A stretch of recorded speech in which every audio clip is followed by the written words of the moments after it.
Thank you. It is always a privilege to address matters of such profound consequence to the United States and to the broader architecture of international stability that has taken generations of careful diplomacy to construct. Today, I want to speak with the seriousness this moment demands, not with alarm, but with the measured clarity that sound economic and foreign policy analysis requires. What has unfolded in recent days between Canada and the United States, specifically in the context of Canada's public statement regarding Iran, represents more than a diplomatic disagreement between neighboring nations. It reflects a deeper fracture in the multilateral consensus that has long underpinned Western foreign policy, and it arrives at a moment when the United States itself is navigating an extraordinarily complex web of domestic political pressures, geopolitical realignments, and economic uncertainties that do not afford us the luxury of fractured alliances. Let me be precise about what occurred. Canada, one of America's closest and most enduring allies, a partner bound to the United States through the North Atlantic Treaty Organization, through the United States-Mexico-Canada Agreement, through Five Eyes intelligence sharing, and through decades of deeply integrated economic interdependence, issued a statement regarding Iran's regional conduct and its nuclear posture that diverged in meaningful and publicly visible ways from the current posture of the Trump administration. That divergence was not merely a matter of diplomatic nuance. It was, by most readings within Washington's foreign policy establishment, a direct and deliberate signal, a message that Canada is no longer willing to simply align itself reflexively with American foreign policy positions, particularly when those positions are perceived in Ottawa as being driven more by domestic political calculation than by coherent strategic interest. The reaction in Washington was swift and, by most accounts, genuinely stunned. Senior officials within the administration expressed frustration privately, and some expressed it not so privately at all. The sense within certain quarters of the White House and the National Security Council was that an ally of Canada's stature should not be issuing independent statements on a matter as sensitive as Iran, a nation whose nuclear ambitions, regional proxy networks, and destabilizing activities have been a central preoccupation of American foreign policy for more than 2 decades. To have Canada step forward with a statement that implicitly questioned the framework through which the Trump administration has approached Tehran was received in some corners as a form of diplomatic insubordination.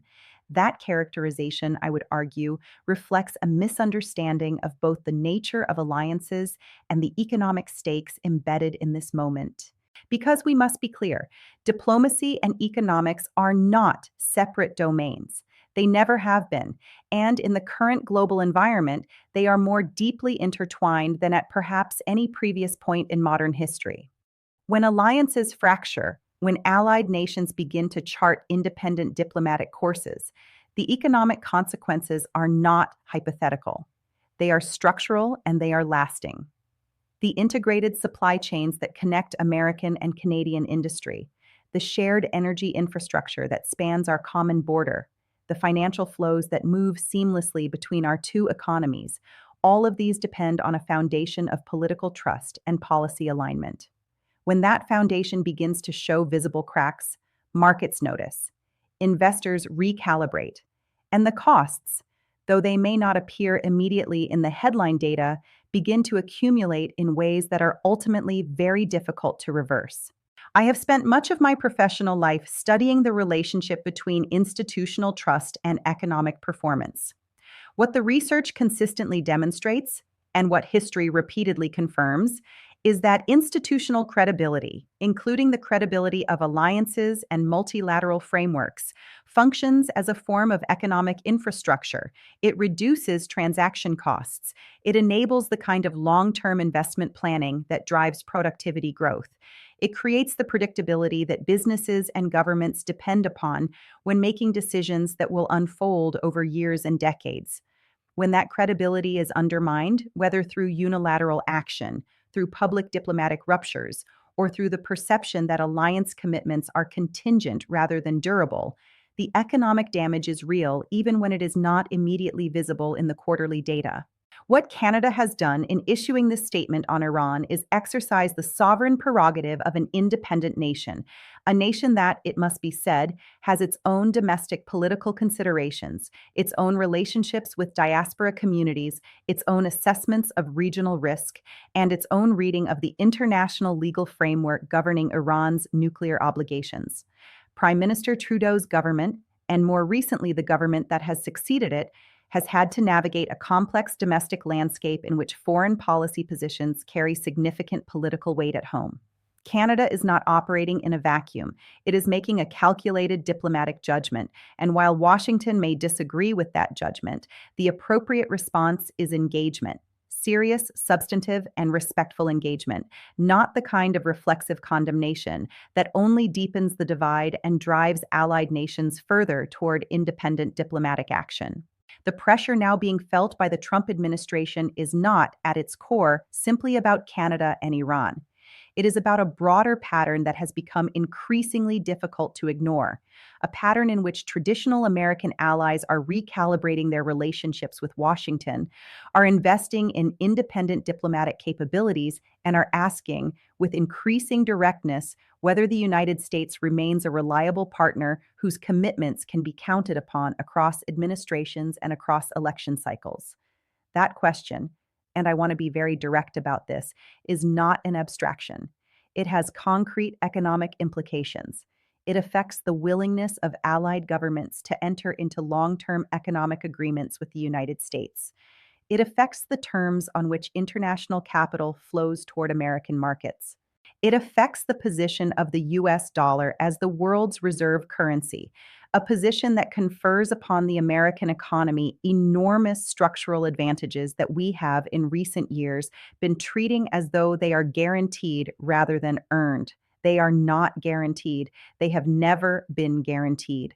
The dollar's reserve currency status, the depth and liquidity of U.S. financial markets, the premium that global investors have historically placed on American assets, all of these rest on a foundation of perceived stability, predictability, and institutional integrity. And that foundation is, in turn, inseparable from the perception that the United States is a responsible steward of the international order.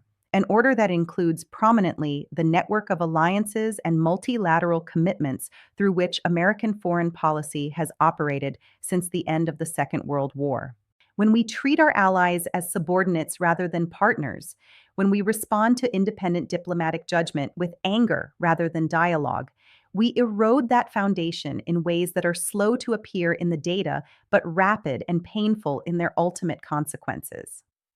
The growing pressure on the Trump administration, then, is not merely political pressure in the narrow sense. It is pressure that reflects a deeper anxiety within the foreign policy and economic policy establishments, an anxiety about the trajectory of American leadership in a world that is changing rapidly, in which new powers are asserting themselves, in which the architecture of the post-war order is under sustained stress, and in which the United States can less and less afford the costs of alliance fracture. Canada's Iran statement is, in this context, a symptom as much as it is a cause. It is a signal that the system is under strain, and that the strain is becoming visible in places where, not long ago, it would have been unimaginable. To understand the full weight of what Canada's statement represents and why it has generated such a pronounced reaction within Washington's policy circles, it is necessary to step back and examine the broader context of United States-Iran relations and the multilateral framework through which the international community has attempted, with varying degrees of success, to manage the challenge posed by Iran's nuclear program. This is not a simple story, and it does not lend itself to simple characterizations. It is a story of competing interests, of diplomatic efforts that achieved real but incomplete results, of domestic political pressures that distorted strategic calculation on multiple sides, and of an international architecture that was never as robust as its architects hoped, but that nonetheless represented a genuine and meaningful attempt to address one of the most consequential proliferation challenges of our era. The Joint Comprehensive Plan of Action, concluded in 2015 after years of painstaking multilateral negotiation, represented a significant diplomatic achievement. I want to be precise about this, because the JCPOA has been the subject of enormous political controversy, and that controversy has often obscured the substance of what the agreement actually accomplished. The JCPOA placed verifiable constraints on Iran's nuclear enrichment activities, reduced its stockpile of enriched uranium by a substantial margin, limited the operation of advanced centrifuges, required the conversion of the Arak reactor in ways that significantly reduced its plutonium production potential, and established a monitoring and verification regime administered by the International Atomic Energy Agency that provided the international community with a meaningful degree of insight into Iran's nuclear activities. These were not trivial accomplishments. They represented the product of sustained diplomatic effort by the United States, the United Kingdom, France, Germany, Russia, China, and the European Union, a genuinely multilateral coalition whose cohesion was itself a significant diplomatic achievement. The Trump administration's withdrawal from the JCPOA in 2018, a decision made during the first Trump term, fundamentally altered the diplomatic landscape in ways whose consequences are still being felt today. The reimposition of sanctions, pursued under the policy framework of maximum pressure, did achieve certain near-term objectives. It reduced Iran's oil revenues substantially, constrained its access to the international financial system, and imposed real economic costs on the Iranian economy. But it also had consequences that the architects of maximum pressure either did not anticipate or chose to discount. It fractured the multilateral coalition that had negotiated the JCPOA, as European allies who had been partners in that negotiation found themselves in the deeply uncomfortable position of being asked to choose between their commitments to the agreement and their access to the U.S. financial system. It accelerated Iran's nuclear activities, as Tehran concluded, with some justification that compliance with the JCPOA's constraints was no longer serving its interests. And it signaled to other potential proliferators around the world that agreements with the United States carry a durability risk that must be factored into any diplomatic calculation. Canada observed all of this, as did every other American ally, and what Canada observed led, over time, to a reassessment. Not a hostile reassessment, not a reassessment driven by any desire to undermine American interests, but a careful and considered reassessment of how best to advance the shared goal of preventing Iranian nuclear weapons development within a diplomatic framework that could actually be sustained. Canada's recent statement reflects that reassessment.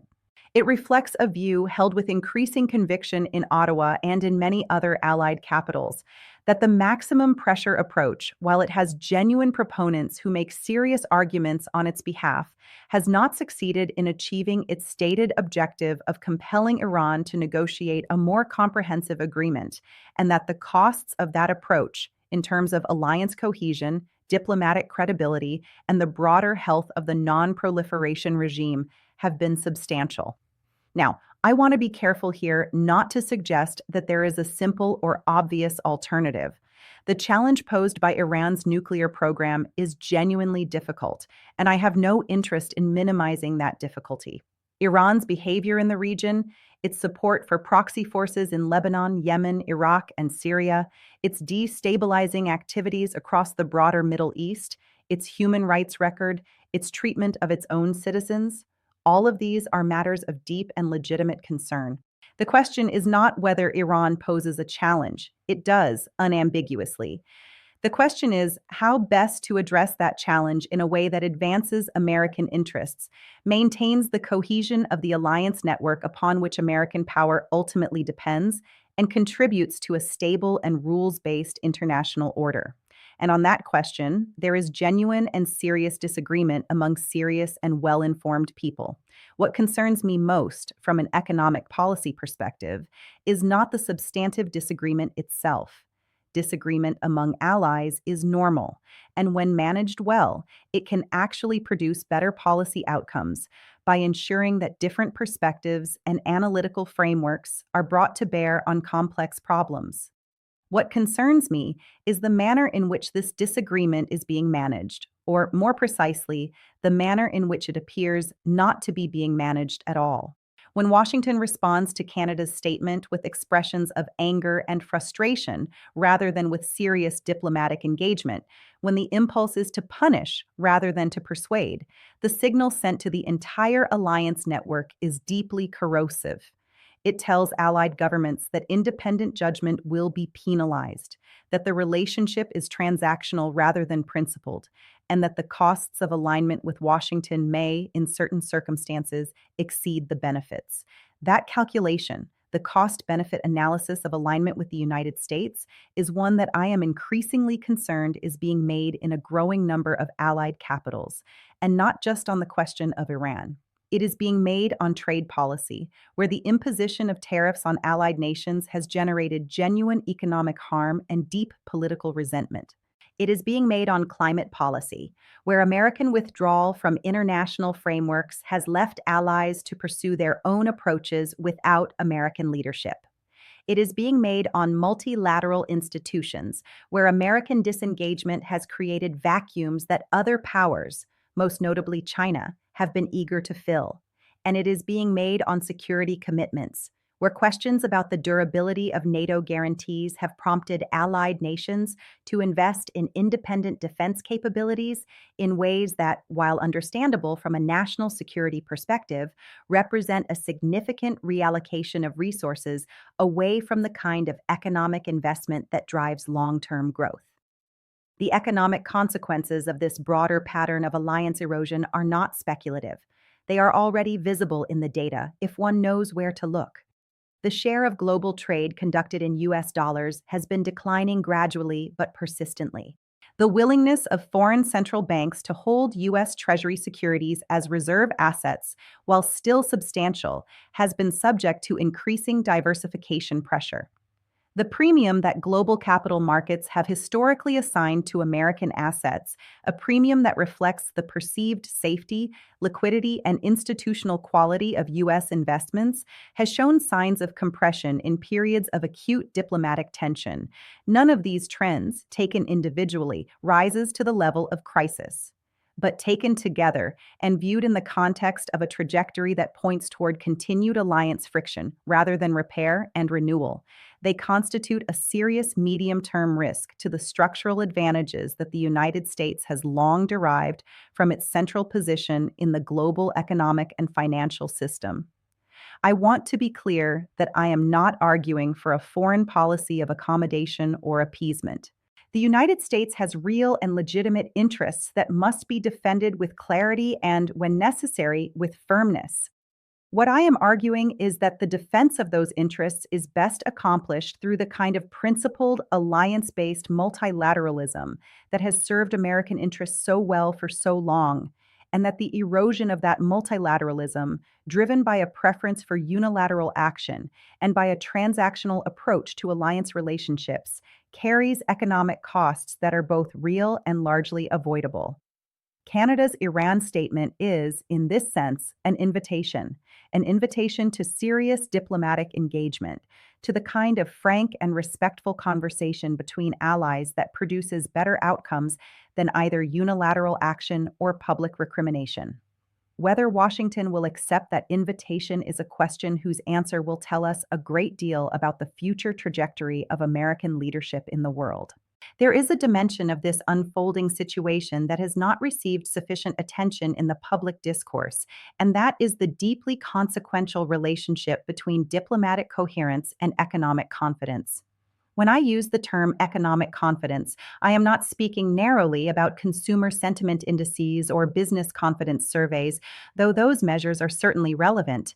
I am speaking about something more fundamental: the systemic confidence that underlies the functioning of international capital markets, the willingness of sovereign governments to enter into long-term economic partnerships, and the capacity of the United States to mobilize the kind of coordinated international response that major economic challenges invariably require. That systemic confidence is not a given. It is not a natural feature of the landscape. It is built carefully and over long periods of time through consistent and principled behavior, through the honoring of commitments, through the demonstration that American leadership is reliable across administrations and across the inevitable shifts of domestic political fortune. and it can be eroded more quickly than it is built, and with consequences that persist long after the specific incidents that caused the erosion have faded from the news cycle. The Trump administration now faces a confluence of pressures that, viewed together, present a genuinely serious challenge to its foreign policy posture and, by extension, to the economic interests of the United States. Canada's Iran statement is the most recent and most visible manifestation of these pressures, but it is far from the only one. Across Europe, governments that have historically been among America's most reliable partners are engaged in a fundamental reassessment of their strategic relationships, investing in independent defense capabilities, deepening intra-European economic and diplomatic coordination, and exploring new frameworks for engagement with the broader international community that do not depend on American leadership or American participation.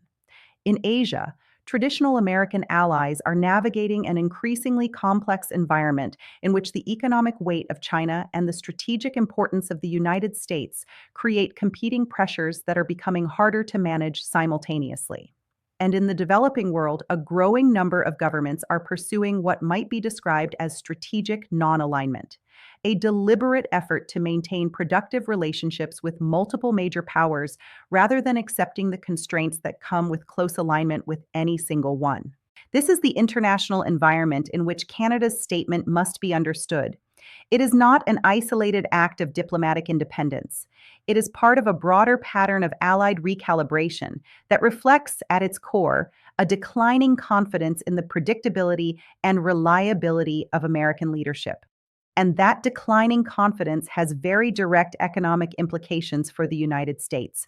Consider for a moment the role that alliance relationships play in the functioning of the international economic system.